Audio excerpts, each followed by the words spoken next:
बिस्मिल्लाहिर्रहमानिर्रहीम। अस्सलाम वालेकुम रहमतुल्लाहि बरकातुहू। बच्चों, जैसे कि आप लोगों को पता है, हमारा जो चल रहा था उस थर्मोडायनेमिक्स शुरू था।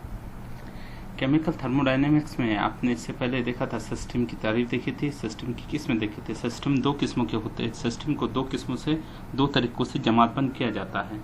एक पहला देखा था on the basis of matter and energy, मादे और तवानाई के तबादले की बिना पर। आज हमको देखना है क्लासिफिकेशन ऑफ सिस्टम, मगर कौन सा? दूसरा हिस्सा बी, जिसमें बताया गया है कि खुसूसियात की बिना पर, हक़ाइक़ की बिना पर, on the basis of property, यानी प्रॉपर्टी के खुसूसियात की बिना पर सिस्टम को दो जमातों में तकसीम किया गया है। पहली जो किस्म है वो एक्सटेंसिव प्रॉपर्टी है, जिसे इन्हें सारी खुसूसियात या वसी खुसूसियात कहा जाता है। जबकि दूसरी जो प्रॉपर्टी है वो इंटेंसिव प्रॉपर्टी, जिसे गैर इन्हें सारी खुसूसियात या महदूद खुसूसियात कहते हैं। ठीक है, तो हमें पहली देखना है इंटेंसिव प्रॉपर्टी। इंटेंसिव प्रॉपर्टी की डेफिनेशन आती, property which depends on amount और quantity of matter in the system. यानी वो खुसूसियात, एक्सटेंसिव प्रॉपर्टी बोले तो वो खुसूसियात जो मादे के मिकदार की बिना पर मुनहसर होती है। वो खुसूसियात जो मादे के मिकदार पर मुनहसर होती है उसे इन्हिसारी खुसूसियात या एक्सटेंसिव प्रॉपर्टी कहते हैं। अब ये कौन कौन सी है इसमें बताया गया है। फॉर एग्जांपल, पहला है मास, वजन, कमियत। ये काय पर मुनहसर होती है? मादे की मिकदार पर। जितना ज्यादा मादा होगा उतना ज्यादा वजन होगा, उतनी ज्यादा कमियत होगा। ठीक है। दूसरा वॉल्यूम, हजम। तीसरा हीट कैपेसिटी, गुंजाइशी हरारत भी कहा जाता है इसे। चौथा internal energy, number of moles की तादाद, काम। उसके बाद एंट्रोपी, या भी आपको आने की खुसूसियत ये आगे है थर्मोडायनेमिक्स से आपको। एंथैल्पी भी आगे है आपको। तो ये सारी खुसूसियात यहाँ बताया गया उर्दू में। मास बोले तो कमियत, हजम, हरारती गुंजाइश, अंदरूनी तवानाई, मोल की तादाद, काम, एंथैल्पी, एंट्रोपी, हरारत, तवानाई वगैरह। ये सब क्या है? इन्हें सारी खुसूसियात है। इन्हें सारी खुसूसियात बोले तो जो मादे की मिकदार पर मुनहसर रहती है। निज़ाम की जमातबंदी चल रही है, जिसमें प्रॉपर्टी के बिना पर बताया गया है। प्रॉपर्टी में पहले एक्सटेंसिव प्रॉपर्टी, वो प्रॉपर्टी जो निज़ाम में मौजूद मादे की मिकदार पर मुनहसर होती है। मादा ज्यादा, खुसूसियात ज्यादा, मादा कम, खुसूसियात कम, इसे कहा जाता है इन्हें सारी खुसूसियात। दूसरी खुसूसियात देखना है इंटेंसिव प्रॉपर्टी। इसकी अपोजिट एक्सटेंसिव प्रॉपर्टी की खुसूसियात के मुखालिफ इंटेंसिव प्रॉपर्टी, ये इन्हें सारी है। तो ये कौन सी होंगी? गैर इन्हें सारी। इसकी डेफिनेशन, वो खुसूसियात जो मादे की मिकदार पर मुनहसर नहीं रहती, यानी निज़ाम में मादा वो कितने मिकदार में है वो नहीं देखा जाता, बल्कि उस पर मुनहसर नहीं होती, गैर इन्हें सारी खुसूसियात कहलाता है। जबकि इन्हें सारी खुसूसियात या एक्सटेंसिव प्रॉपर्टी, निज़ाम में मादा जितना ज्यादा होगा खुसूसियात उतनी ज्यादा होंगी। इंटेंसिव प्रॉपर्टी, निज़ाम में मादा कितना भी हो वो कोई मायने नहीं रखता, इंडिपेंडेंट। यहाँ क्या बोला गया है? Independent of amount of matter.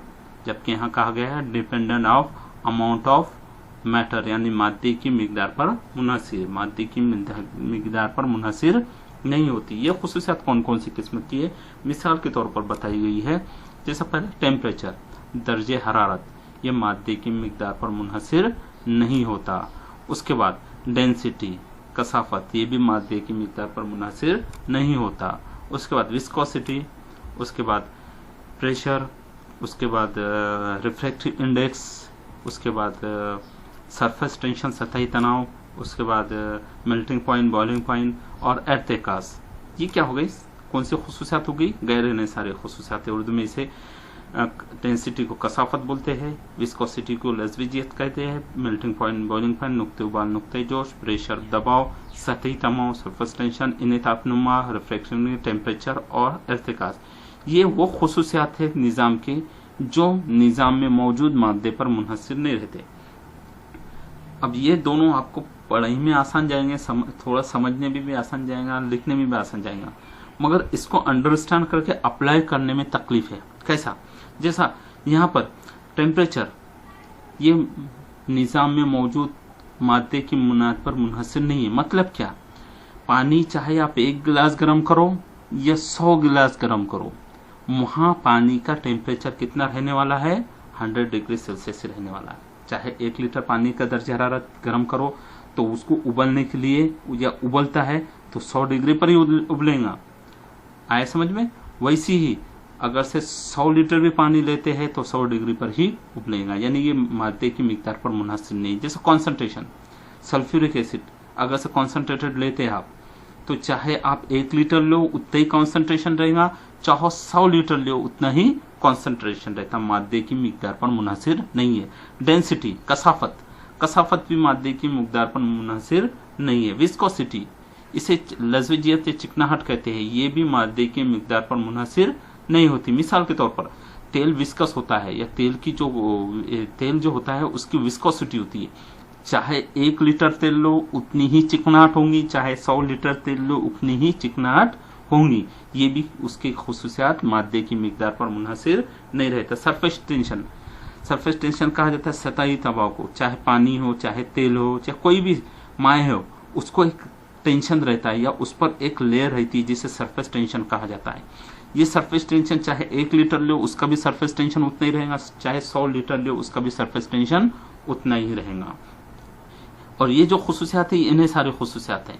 जैसा काम, अगर से आपको 1 किलो पत्थर उठाना है वो काम हो जाएगा, तो ये मादा कम है इसलिए काम आसानी से हो जाएगा। अगर से 100 किलो उठाने का बोल दिया, मादे की मिकदार बढ़ गई, तवानाई की मिकदार बढ़ जाएगी, काम की मिकदार भी क्या हो जाएंगी, बढ़ जाएगी। मास या वजन या कमियत, यहाँ भी देखिए मास 1 किलो मास है कोई बात नहीं, अगर से ये इसका मादा बढ़, मास का मादा बढ़गा 100 किलो होगा तो आपकी खुसूसियात भी क्या हो जाएंगी, बढ़ जाएंगी। वैसे वॉल्यूम का, हीट कैपेसिटी, अंदरूनी तवानाई है, एंट्रोपी है, एंथैल्पी, नंबर ऑफ मोल है। अगर से किसी चीज में मादा कम हो तो मोल की तादाद क्या होंगी, कम है, मगर मादा बढ़गा तो मोल की मिकदार भी बढ़ जाएंगी, यानी खुसूसियात भी क्या होंगी, बढ़ जाएंगी। यहाँ खुसूसियात, यहाँ कितना भी मादा बढ़न दो खुसूसियात में कोई तब्दीली नहीं आएंगी। यहाँ जबकि मादा बढ़ गया क्या खुसूसियात में तब्दीली आ गई, सिस्टम क्या हो जाएगा, चेंज हो जाएंगी, प्रॉपर्टी क्या हो जाएंगी, बदल जाएंगी। इसलिए ये 2 अहम खुसूसियात है जिसे कहा जाता है इन्हिसारी खुसूसियात या एक्सटेंसिव प्रॉपर्टी, गैर इन्हिसारी खुसूसियात एक्सटेंसिव प्रॉपर्टी। ये इनके मिसाल है। आपको वास्ते एक होम असाइनमेंट है, जैसा मैंने अभी temperature, surface tension, internal energy, work explain किया हो, आपको ये 4 टर्म एक्सप्लेन करना है कि ये इंटेंसिव प्रॉपर्टी है कि एक्सटेंसिव प्रॉपर्टी है और किस तरह ये इन्हिसारी है या गैर इन्हिसारी है। पहला वर्क, दूसरा नंबर ऑफ मोल, तीसरा रिफ्रैक्टिव इंडेक्स या इनताफनुमा, और चौथा टेम्परेचर। ये 4 और 5वां बॉइलिंग पॉइंट। ये 5 खुसूसियात बताना है कि इन्हिसारी है कि गैर इन्हिसारी है, इन्हिसारी है तो कैसा इन्हिसारी है, और गैर इन्हिसारी है तो कैसा गैर इन्हिसारी है। ठीक है।